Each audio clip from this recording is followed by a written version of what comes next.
Well, I'm that much closer to getting that engine onto this boat. I've done a lot of work, and the latest project was stuff I actually didn't film because it was all epoxy and fiberglass work, and my hands were absolutely covered in epoxy, and there was no way I'd be able to run the camera. But I'm just trying to show everybody where I'm at here. I got the transom all back in, and I ground around with an angle grinder to get back down the fiberglass, and then we're gonna cover this seam with a piece of fiberglass all the way around, and then one piece the whole way across to tie everything in, and then that will get faired out and sanded, and by that time it should look like a brand new transom. So I've done some other things. I got the top permanently installed. The gas tank is in and hooked up, ready to go. The bulkhead is in and painted. And I also took out all the wiring. We're going to be rewiring this boat. So there's the pile of wiring I took out, just a big jumbled mess. It was old, needed to come out. So with all new stuff, at least we'll know what we have as far as safety. Fires and boats don't mix. All right, let's get back to work. Okay, so what I have to do here is I have some fiberglass, and you can see I cut it really thin. And if you look down the back of the transom here, there's low spots. So what the thin pieces will do is it'll start, you can't just put a large piece on because you'll still have the low spot.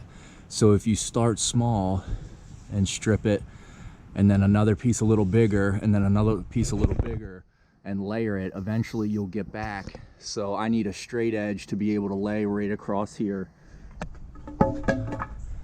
like this,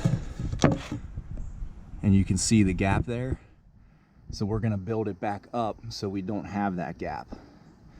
That's the plan anyway. We'll see how it goes.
Okay, here's the finished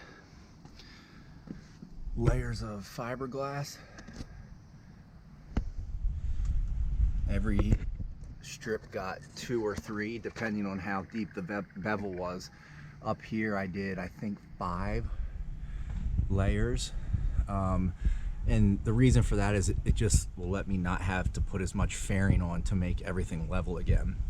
So, and if this hardens, I can always put another layer back on it, just lightly sand it and do another layer. So it is all one piece again.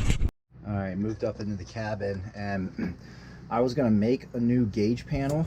I only have 4 gauges that came with the old motor, but what I decided to do was just paint this old one that was all, it had like this faux wood look to it. So I just sanded it down and painted it black. So that should be good to go there. I'm gonna remount that, and then the gauges will go back in there, and then they make plugs for all the holes that I don't need. So if down the line I want to add something, I can just remove the plug and wire the gauge, but I have simple gauges. I shouldn't need many. And then this is the switch panel I'm going to use. See if we can get a good look at that. That's going to go right here.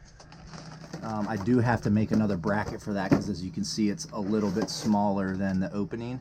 So I'll make a panel that'll cover this and then mount the switch panel to that cover. And I guess that's what I'll do next.